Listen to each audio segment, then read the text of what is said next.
በስመ አብ ወወልድ ወመንፈስ ቅዱስ አሐዱ አምላክ አሜን። ምሁር ኢየሱስ ገዳም የጌታ ሐዋርያ ቅዱስ ፊልጶስ ኢትዮጵያዊውን ጃንደረባ ባጠመቀው ጊዜ የክርስትና ሃይማኖት ወደ ኢትዮጵያ ገባ። በሀገራችን በኢትዮጵያ በ34 ዓመተ ምህረት በጃንደረባው አማካኝነት ክርስትና ተሰበከ። ከሕገ ኦሪት ወደ ሕገ ወንጌል ተሻገርን። የኢትዮጵያ ቤተ ክርስቲያን ከጃንደረባው በኋላ በአባ ሰላማ ከሳቴ ብርሃን በመጀመሪያው የኢትዮጵያዊ ጳጳስ ክርስትና ይበልጥ ተስፋፍቶ ተሰበከ። የክህነትና የቁርባን ሕግ ተጠናከረ። መጻሕፍት ወደ ግዕዝ ቋንቋ ተተረጎሙ። በ350 ዓመተ ምህረት ክርስትና የኢትዮጵያ ብሔራዊ ሃይማኖት ሆነ። በሌላው ዓለም መከራ የጸናባቸው አላውያን መንግስታት ስቃይ ያበረቱባቸው መጠለያ ፍለጋ ወደ ሀገራችን የመጡት 9 ቅዱሳን መነኮሳት የሕዝቡን ቋንቋ ተምረው ክርስትናን ይበልጥ አስፋፉ። አብያተ መቅደስ ታነጹ፣ ገዳማት ተገደሙ፣ የምንኩስና ሕይወት ተጀመረ። ቅዱሳን አባቶች በገዳም ሕይወት በብሕትውና እየጸኑ እግዚአብሔር በግልጽ እየተገለጸ የሚያነጋግርባቸው ቅዱሳን መላእክት ለምስጋና የሚተጉባቸው ብዙ ድንቅ ተአምራት የተደረጉባቸው እጅግ ብዙ ቅዱሳት መካናት ገዳማት ተገደሙ። የትላንት ማንነታችንን የሚያሳዩ የዛሬ አብያተ መዘክሮች ትላንት የኢትዮጵያ ቅዱሳን ቦታዎች የአምልኮት መገለጫ እንዲሁም በፊደል ገበታ የአፍ መፍቻ የቀለም ትምህርት ቤቶች የሥነ ጥበብና የኪነ ጥበብ ማዕከሎች የፍልስፍና የሥነ ፍጥረትና የነገረ መለኮት ከፍተኛ ተቋማት እንደነበሩ ይመሰክራሉ። ዛሬ ድረስ የትላንት ማንነታቸውን ከሚመሰክሩ ከስም በላይ የሆነ ስም ከተሰጣቸው የቅዱሳን ስፍራዎች መካከል አንዱ የሆነው ገዳም ምሁር ኢየሱስ ገዳም ነው። ምሁር ኢየሱስ ገዳም አዲስ አበባን መነሻ አድርጎ ለተነሳ በጅማ መንገድ 155 ኪሎ ሜትር ተጉዞ ወልቂጤ ይደርሳል። ከወልቂጤ የጅማን መንገድ ትቶ ወደ 7 ቤት በሚወስደው መንገድ 55 ኪሎ ሜትር ከተጓዘ በኋላ በጉራጌ ሀገረ ስብከት በምሁርና አክሊል ወረዳ የሚገኘውን የምሁር ኢየሱስ ገዳምን ያገኛል። ምሁር ኢየሱስ ገዳም ይህ ገዳም እጅግ ዕድሜ ጠገብ የሆነ ገዳም ነው። ከ840 ዓመተ ምህረት በፊት ገዳሙ እንደተተከለ ይነገራል። በደቡብ የሀገራችን ክፍል ከሚገኙት በኢትዮጵያ ኦርቶዶክስ ተዋሕዶ ቤተ ክርስቲያን ጥንታውያን አድባራት ገዳማት አንጋፋ ነው ምሁር ኢየሱስ ገዳም።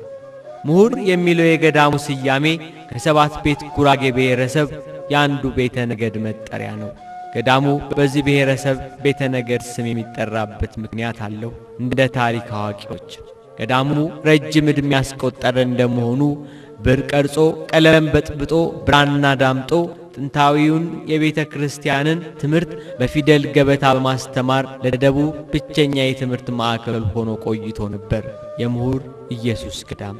በዚያ ከሚገኙት አጎራባች አውራጃዎች በርካታዎቹ የቤተ ክርስቲያን አገልጋዮች ከዚህ ከምሁር ኢየሱስ ገዳም በእውቀት ተወልደዋል። ቀደም ሲል ከሩቅ አካባቢ የደብዳቤ መልእክት ሲደርሳቸው መልእክቱን ለመረዳት ደብዳቤውን በእንጨት ላይ ሰክተው ከእዣ፣ ከቸሃ፣ ከእነሞር፣ ከጉመር ከሌሎችም አካባቢዎች ረጅም ርቀትን ተጉዘው የአብነት ትምህርት ቤቱ ማዕከል የምሁርና የሊቃውንት መሰብሰቢያ ወደ ነበረው ገዳም መጥተው ደብዳቤያቸውን አስነብበው መልእክቱን ተረድተው ይሄዱ ነበር። የተማረ ሰው በማግኘታቸው ሀገሩን ምሁር ብለው ጠሩት። በምሁራኑ ሀገሩ ምሁር ተብሎ ተጠራ።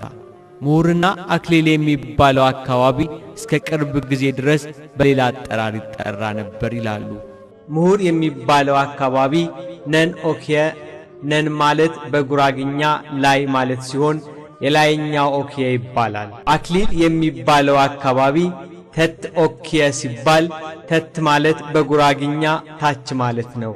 የታችኛው ኦኪየ የላይኛው በምሁራኑ ምሁር የሚል ስም ሲኖረው አክሊል የተባለው የታችኛው አካባቢ በአፄ ሚኒሊክ ዘመነ መንግስት ሐሰን ኢንጃሞ የተባለ እስላም በክርስቲያኖች ላይ ጦርነት ከፍቶ ካልሰለማችሁ ብሎ ብዙ ክርስቲያኖችን በመጨፍጨፉ ብዙዎች በሰማዕትነት በማረፋቸው በቦታው ላይ ብዙ የብርሃን አክሊል ከሰማይ ሲወርድላቸው ታይቷል።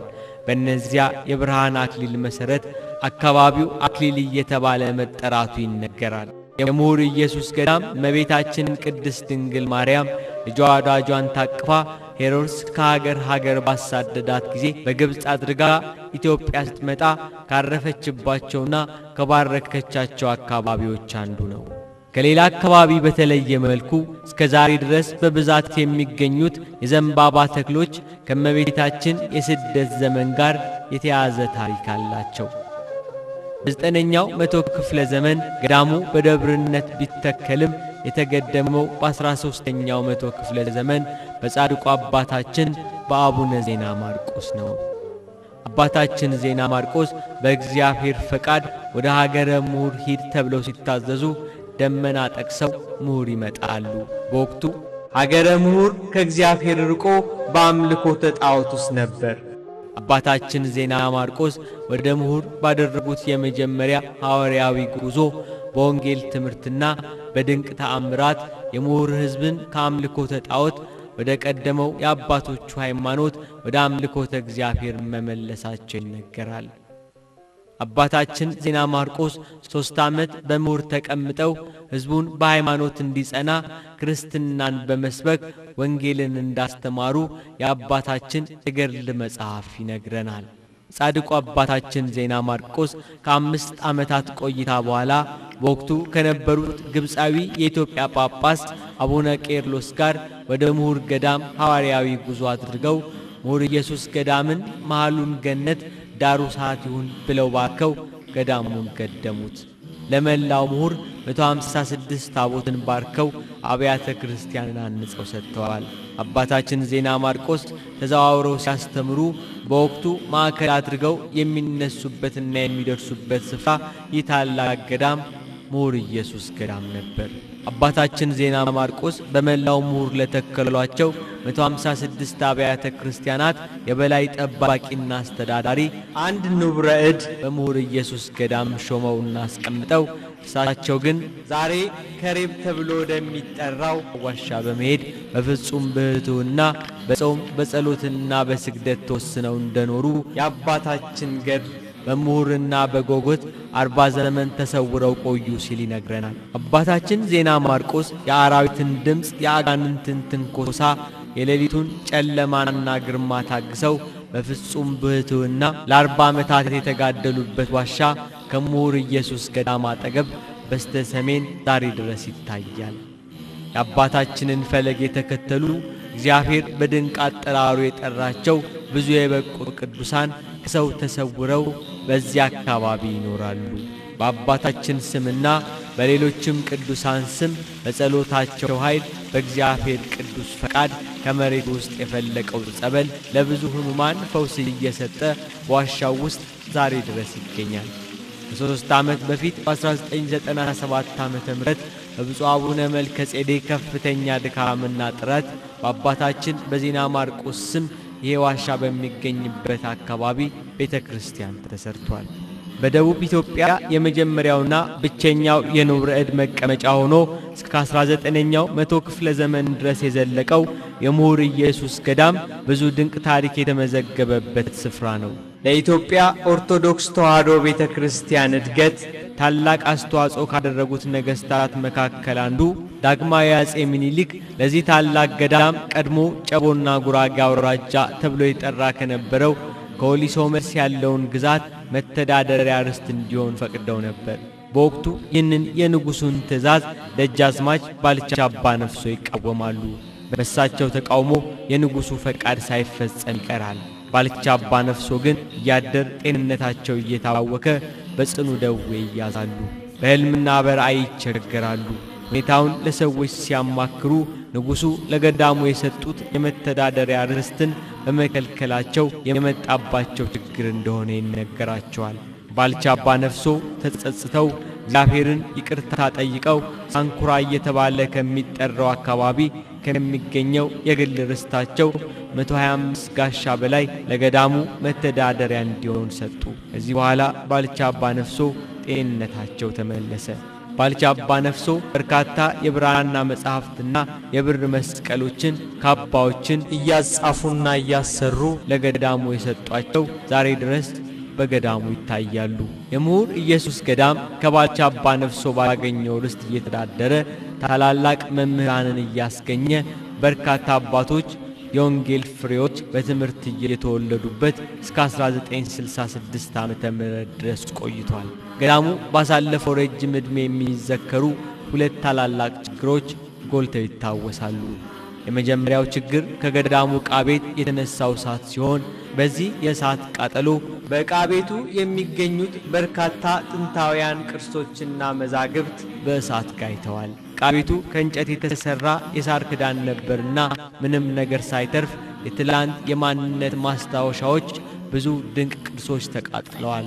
የተረፉት ጥቂት ቅርሶች ለዕለት አገልግሎት ወደ ቤተ ክርስቲያን ወጥተው የነበሩት ብቻ ነበሩ። ሁለተኛው የዚህ ገዳም ታላቅ ችግር ከባልቻ አባ ነፍሶ ያገኘው የገዳሙ መተዳደሪያ ርስት በመሬት ላራሹ አዋጅ በ1966 የመንግሥት ለውጥ ርስቱ ተነጠቀ። በዚህ ጊዜ በመተዳደሪያ ጦት በገዳሙ የሚገኙ መነኮሳት ተማሪዎች ተበተኑ። የበርካታ አረጋውያን ታላላቅ መምህራን መቀመጫ፣ የብዙ ደቀ መዛሙርት መገኛ፣ የሊቃውንት መናኸሪያ የነበረው ገዳም በመተዳደሪያ ጦት ተፈታ። በዚህ ችግር ያልተፈቱ ገዳሙ ዛሬ ድረስ የሚዘክራቸው የዚያን ጊዜውን የገዳሙን ችግር የተቋቋሙ አባቶች ዛሬ ስማቸው ይታወሳል። የኔታ ትርፌ፣ የኔታ ስማ፣ አባ ማሩታና ሌሎችም። በይበልጥ ሁለቱ የኔታዎች ብዙ ደቀ መዛሙርትን በማፍራት የታወቁ ነበር። ከብዙ ሊቃውንት መካከልም በይበልጥ ሁለት ታላላቅ ሊቃውንት የገዳሙ ታሪክ ሲወሳ ይታወሳሉ። መምህር ወልደ ኢየሱስ ዘቆጠርና አንጋፋው ሊቅ አለቃ ገብረ ሥላሴ።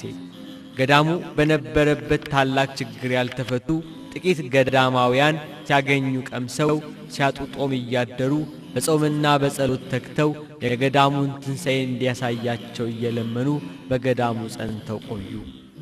በወቅቱ የአካባቢው ሊቀ ጳጳስ የነበሩ ብፁዕ አቡነ ጎርጎርዮስ የገዳሙን ታላቅነት ተረድተው የካህናት ማሰልጠኛ ለማቋቋም እቅድ እንደነበራቸው የእርሳቸው ደቀ መዝሙር የነበሩት ዛሬ ለገዳሙ ትንሣኤ በመሪነት የሚጠቀሱት ብፁዕነታቸው ምስክርነታቸውን ይሰጣሉ።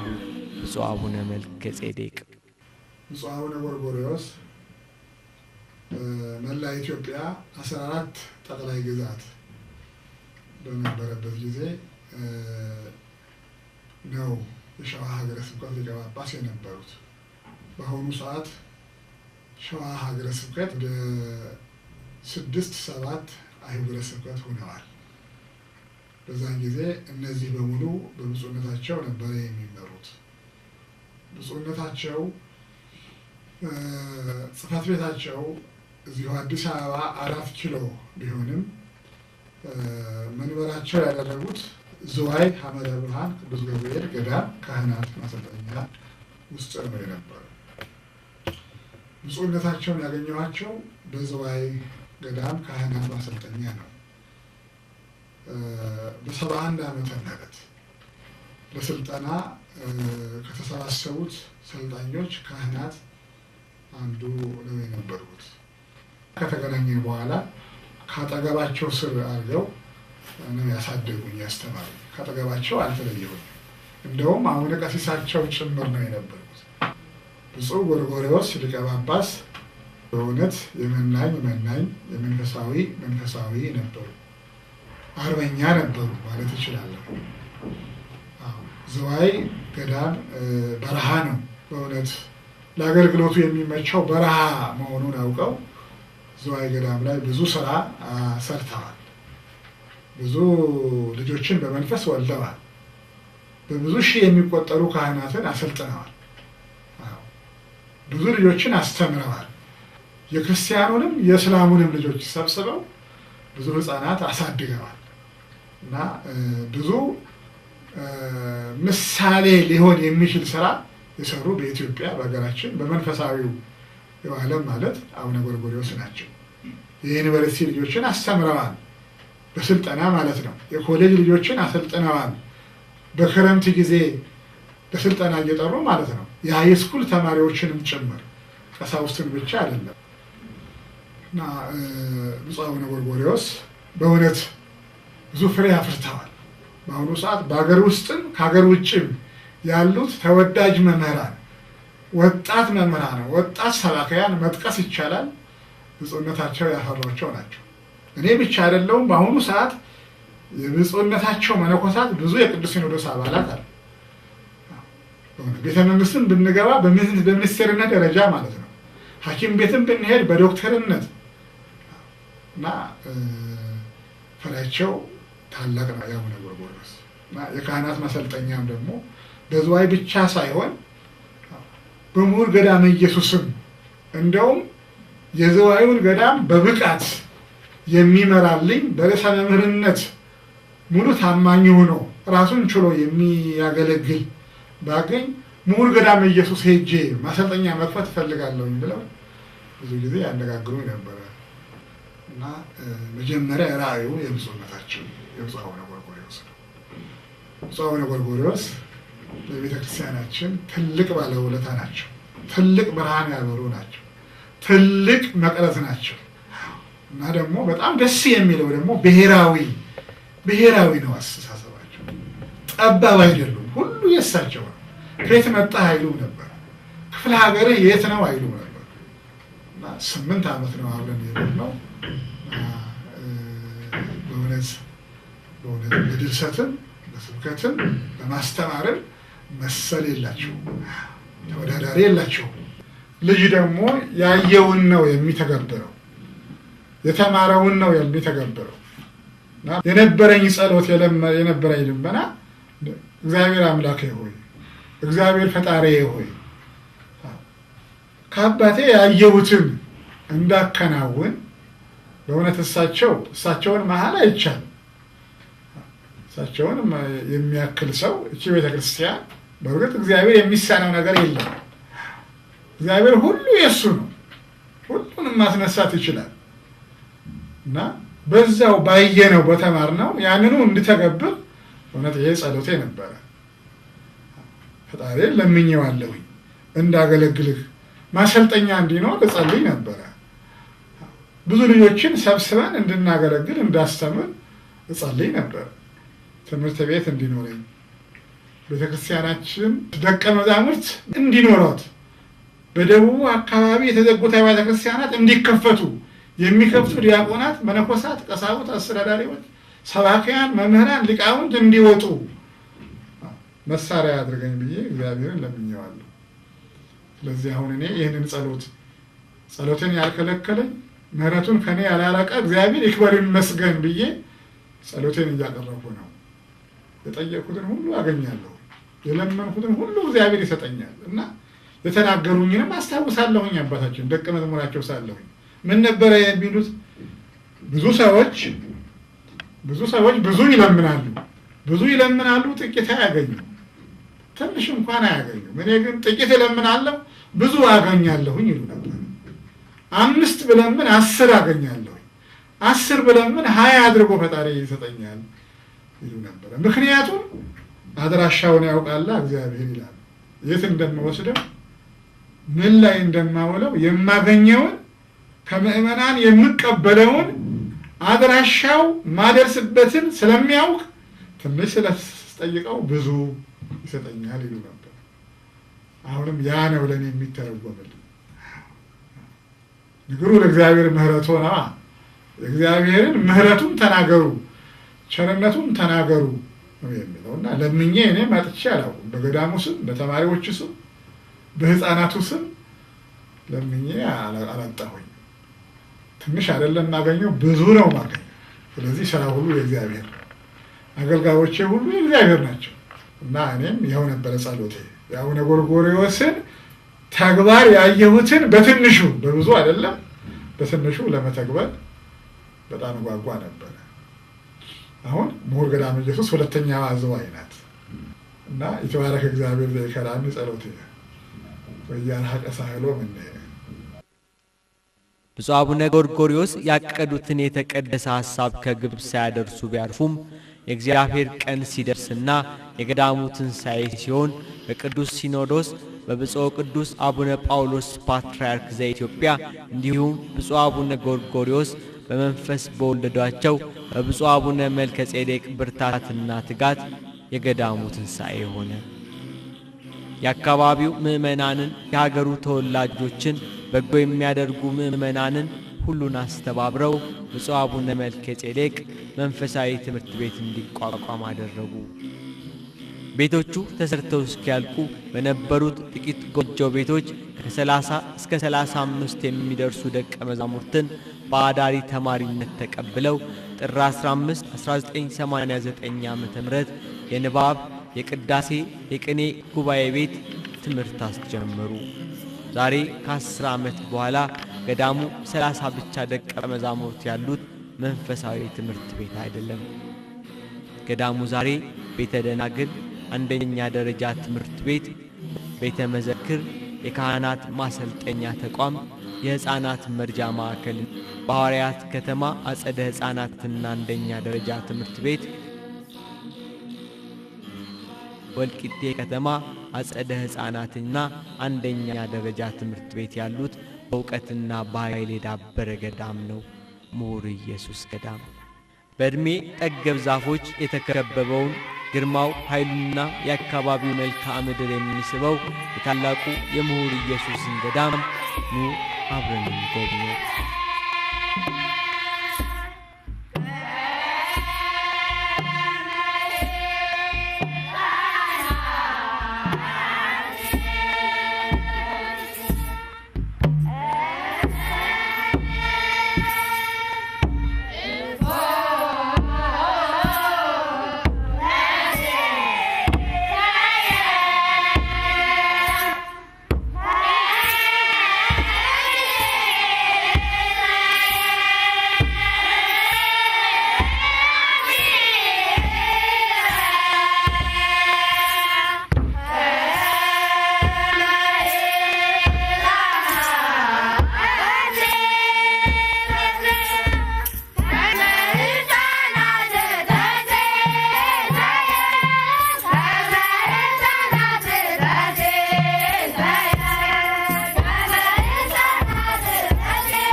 ኢየሱስ ገዳም መንፈሳዊ አዳሪ ትምህርት ቤት በንባብ በቅዳሴና በቅኔ ጉባኤ ጀመር እንጂ ዛሬ 7 ጉባኤያት አሉት። የንባብ ቤት፣ የቅዳሴ ቤት፣ የዜማ ቤት፣ የአቋቋም ቤት፣ የቅኔ ቤት፣ የሐዲስ ትርጓሜ ቤት፣ የበገና ጉባኤ ቤት። በእያንዳንዱ ጉባኤ ቤት የየራሱ አንዳንድ መምህራን አሉት። ትምህርቱ ከጥንት ተያይዞ በመጣው የመማር ሥርዓት መሠረት ይሰጣል።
መህልማን መስተህልማን መስተሃልማን መህልምት መስተህልምት መስተሃልምት ዮሐንስ ካህነ ጸጋ ዘውገ ኢሳይያስ ወምናሴ ላይካነ ምድረ ሳሌም ሳሌም ተይከውን ልጽቀ ለታወስ ወልደ ማርያም ይቤሎ ተጠምቀ በጊዜ ጥምቀት አብይ እንዘ ያጠምቆ ጥጁቀ በባሕረ ዮርዳኖስ ዘተጽቀ ካህነ ጸጋ ዮሐንስ ከዋኒ ጻድቀ ከመዝንቱ ኤልያስ ለዛቲ ዓለም ገብረ መራዊ ዘሥጋ ኮኑም መንበረ መከራ ይትረከብ ጸጋ ዘእግዚአብሔር ማስያ ሰራ የውእቱ ሕጋ ዘእግዚአብሔር ማስያ ሰራ የውእቱ ሕጋ ለጽራርያም ንግሥት ዘይሃደጋ ለገነት ሚካኤል ዘውጋ ነገር ጀመረ ወከሰተ አፉሁ ኢዮብ ከሰተ አፉሁ ጴጥሮስ ከሰተ አፉሁ ፊልጶስ እንዲህ ወመሃሮሙ እንዘይብ እስካሁን ድረስ የአምስት ገበያ ሕዝብ ይከተለው ነበር። ከእንግዲህ ወዲህ በብፁዓን አዋጅ ይለያቸዋል። በብፁዓን አዋጅ ይለያቸዋል። ንጉሥ መንግስቱ እስኪደላደልለት ድረስ ሌባ ወንበዴ ይከተለዋል። መንግስቱ ከተደላደለለት በኋላ ሌባ ወንበዴ ተለይ እንዲል በብፁዓን አዋጅ ይለያቸዋል። ሰላም ለኪ ማርያም ድንግል ንጽሕት ሰላም ለኪ ማርያም ድንግል ንጽሕት ያችን ርግብ ያችን ወለላ ፍጥረት በበገና እስኪላመስግና ጥቂት የአምላክ እናት የሰማይ የምድር ፈጣሪ የእርሷ አዝማሪ እዝራና ዳዊት በባህሪ ቃል ኪዳኗ የማይፈርስባት ነዋሪ እልፍ አእላፍ መላእክት አሏት ነዋሪ የአገልግሎሽ የሰጣት ፈጣሪ እኛን ይዛ ፍጥረት ዓለሙ ከ2 ሰዓት እስከ 7 ሰዓት ድረስ ወንበር ዘርግተው በየጉባኤ ቤቱ ትምህርት ይሰጣል። 7 ሰዓት ከ30 ሲሆን በገዳሙ ቤተ ምርፋቅ ጸሎት ተጸልዮ መጽሐፈ መነኮሳት እየተነበበ የምሳ ማዕድ ስነ ስርዓት ይካሄዳል። ከሰዓት በኋላ ልክ ከ8 ሰዓት ከ30 በኋላ ሁሉም የገዳሙ አባል ወደ ሥራ ይሰማራል። እንጨት የሚሰብረው እንጨት ይሰብራል፣ የሚቆፍረው ይቆፍራል። ሁሉም በሙያው ይሰራል። ለሰርክ ጸሎት ሲደወል የገዳሙ ማህበረሰብ ደቀ መዛሙርቱን ጨምሮ ለሰርክ ጸሎት በቤተ ክርስቲያን ይሰበሰባል። ማረና አብ የሚባለው የሰርክ ጸሎት ከበዓለ 50 በስተቀር ዓመቱን ሙሉ በገዳሙ ይደርሳል።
በዚህ የሰርክ ጸሎት መገኘት ነፍስን ያለመልማል።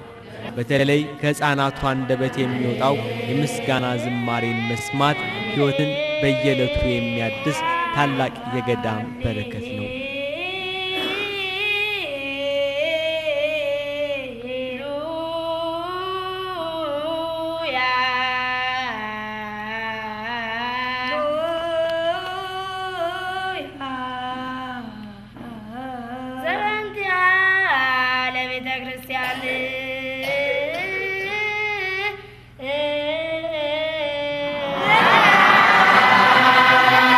Yeah.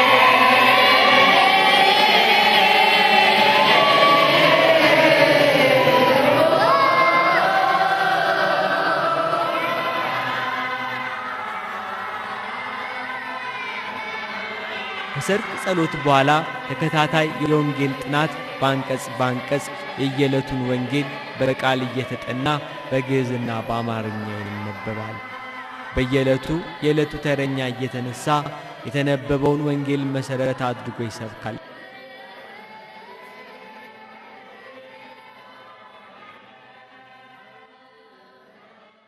በአባቱ ፈቃድ በመንፈስ ቅዱስ ፈቃድ በእርሱ በራሱ ፈቃድ መጣ፣ አዳነን።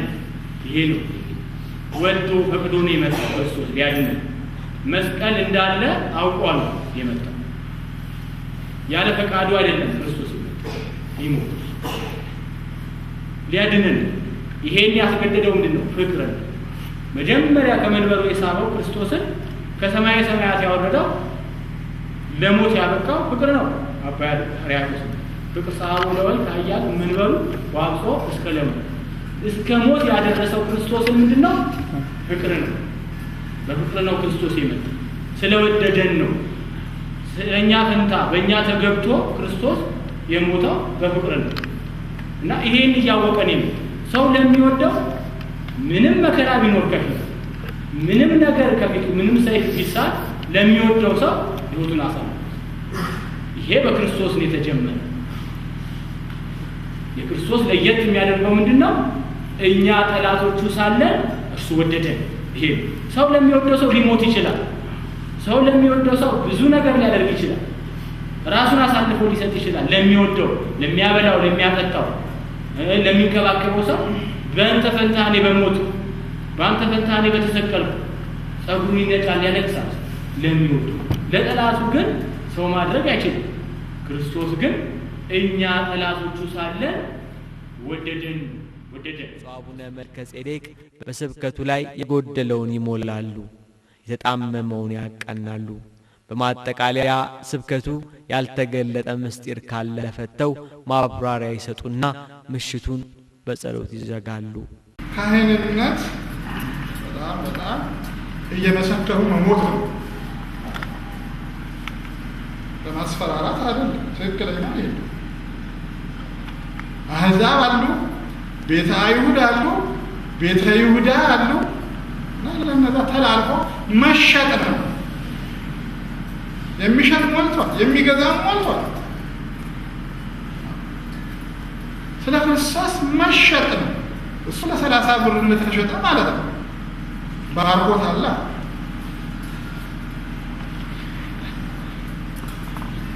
እንጂ አሁን እንዳለው አይደለም። የመጽሐፍ ለባለሙያው ከመይትላቁ ዘነበለዳዩ ከመይትላቁ ሊያገለግል እንጂ እንዲያገለግሉት አልመጣም። ባለው መሰረት አገልግሎናል፣ ተንበርክኮ አጥኖናል፣ ፍቅሩን አስተምሮናል። ይህንን ፍቅሩን በመስቀል ላይ የሚገልጥ መሆኑ ሞቱ በመስቀል ላይ መሆኑ ነው። በየጉባኤው ቤታቸው ወንበር ዘርግተው እስከ ምሽቱ 3 ሰዓት እየተማሩ ይቆያሉ። ከራት በኋላ እስከ ምሽቱ 6 ሰዓት በቀንና በምሽት የተማሩትን ሲያጠኑ ያመሻሉ። በምሁር ኢየሱስ ገዳም እንቅልፍ ከ6 እስከ 10 ሰዓት ብቻ ነው። በ10 ሰዓት ከ30 ለሶስተኛ ዙር ትምህርት ሁሉም ይነሳል። ማለዳ ሲሆን 12 ሰዓት ከ30 ድረስ የሌሊቱ ትምህርት ይጠናቀቃል። በዚህ ሥርዓት በየዕለቱ ለነገይቱ ቤተ ክርስቲያን ተተኪ ትውልድ በመንፈስ የጎለበተ በእውቀት የዳበረ የወንጌል አርበኛ ደቀ መዝሙር በምሁር ኢየሱስ ገዳም ይወለዳል። ኑ አሁን ደግሞ ወደ ምሁር ኢየሱስ ገዳም ቤተ ደናግል እንግባ። ጥቂት መነኮሳያት ራሳቸውን የክርስቶስ ምሁር አድርገው በጾም በጸሎት ተወስነው ዓለምን ጥለው ሊኖሩ ወደ ገዳሙ ገቡ። መነኮሳያቱ በፍጹም ፈቃደኝነት ለደቀ መዛሙርቱና ለመምህራኑ የሚያስፈልጋቸውን ምግብ በየቀኑ በማዘጋጀት በገዳሙ ቤተ ደናግል በማኅበር መኖር ጀመሩ። ብፁዕ አቡነ መልከ ጼዴቅ ለመናንያኑ መነኮሳያት የተሻለ ማረፊያ ምዕመናንና ጥቂት በጎ አድራጊዎችን አስተባብረው አሰሩላቸው። ብፁዕነታቸው ጥቂት መናንያትን ሰበታ ቤተ ደናግል ሄደው ልብስ ስፌት፣ ሽመና፣ ስጋጃ ሥራ እንዲሰለጥኑ በማድረጋቸው ዛሬ ከስልጠናው የተመለሱ መናንያት ባላቸው ትርፍ ሰዓት ከጸሎታቸውና ከቃለ እግዚአብሔር ትምህርት ውጭ ገዳሙን ሙያቸው ያግዛሉ። ከ10ኛ ክፍል በላይ የሆኑ መናንያን በገዳሙ ላለው አንደኛ ደረጃ ትምህርት ቤት መምህርነት ማገልገላቸው የገዳሙን ሌላ ችግር ቀርፏል። መነኮሳያቱ ከዕደ ጥበባቸው ውጭ የዳዊትን የምስጋና መሳሪያ በገናን እየደረደሩ ከቅዱሳን ተርታ ተሰልፈው ሰማያ ሰማያት ይገባሉ። በበገናው ጦም ድምፅ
በ1999 ዓመተ ምህረት ነው የተጀመረው።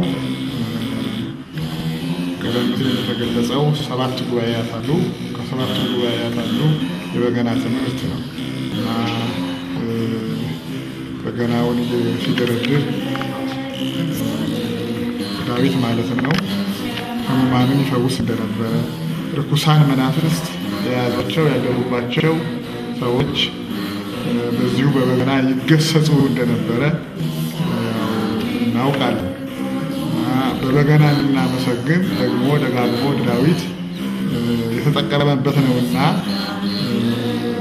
አስቀምጦልናል፣ ጽፎልናል እና ሳኦል ከያዘው ርኩስ መንፈስ ይገላገል ነፃ ይሆን የነበረው ዳዊት መቶ በገና ሲደረድርለት ሲዘምርለት ነው።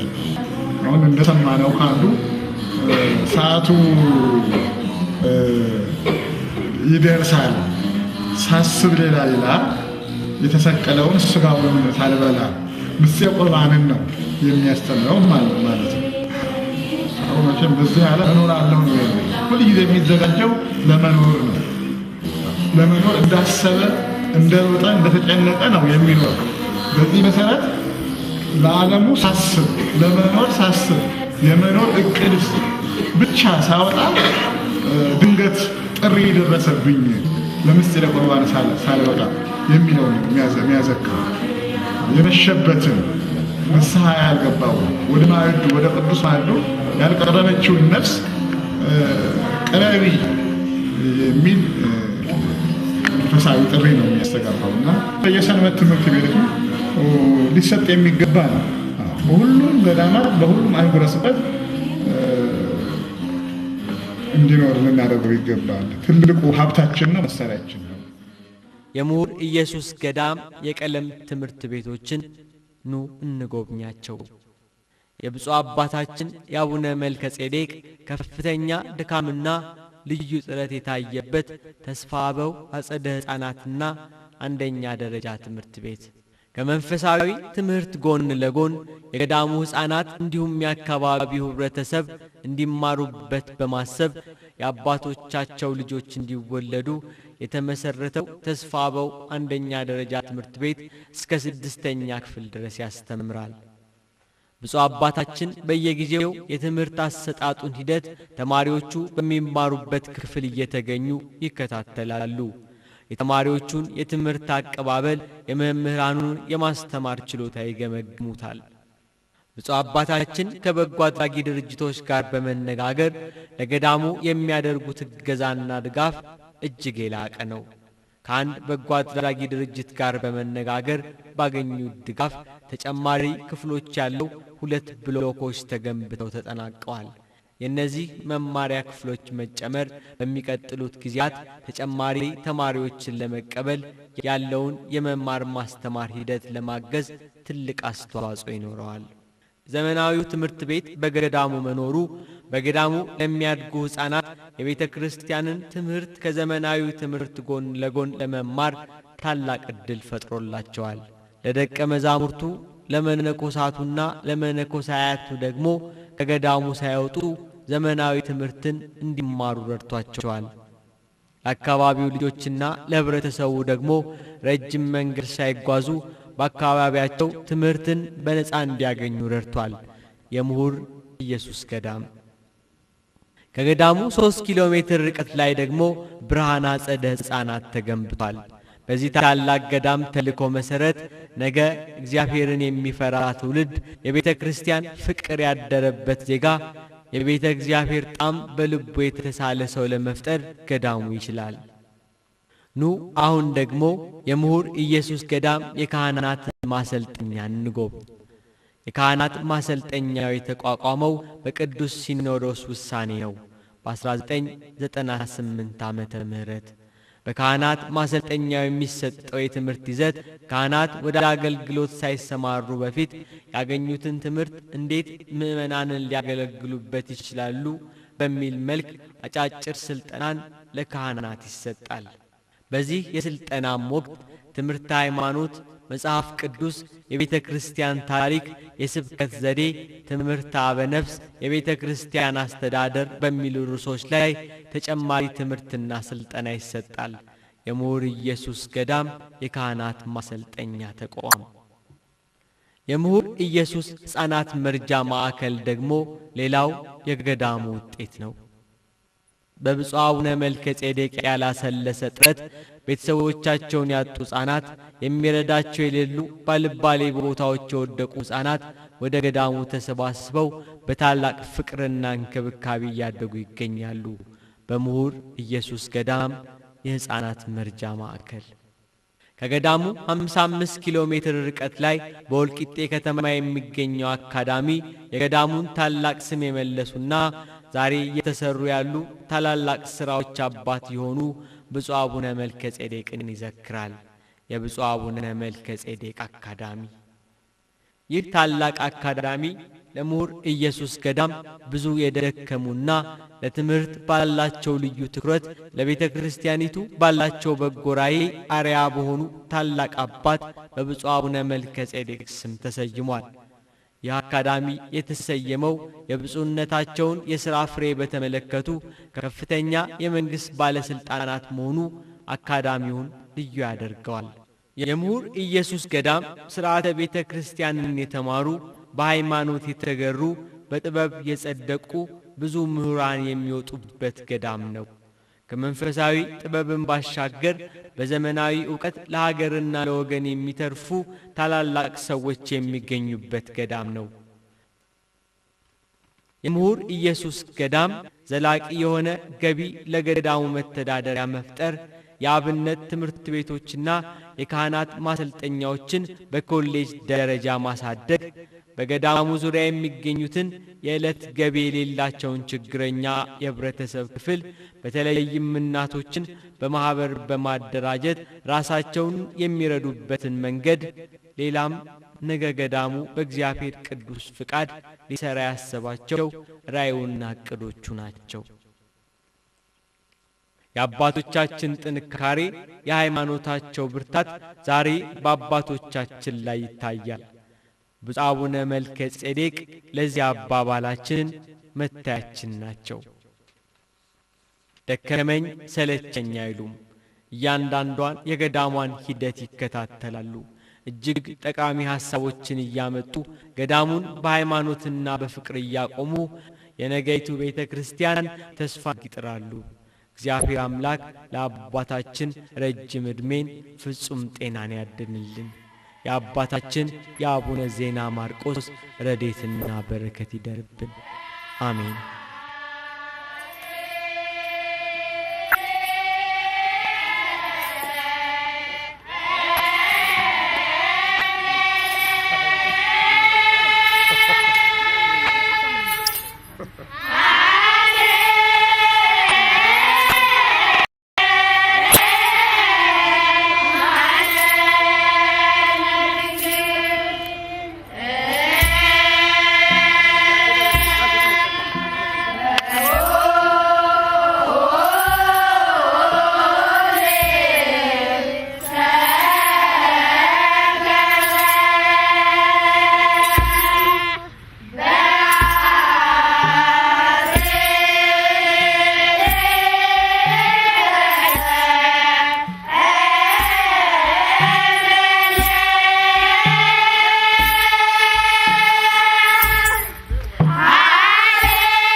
ዝግጅት የምሁር ኢየሱስ ገዳም ትናንት ምን እንደነበረና ዛሬ ምን ደረጃ ላይ እንደሚገኝ ተመልክተናል።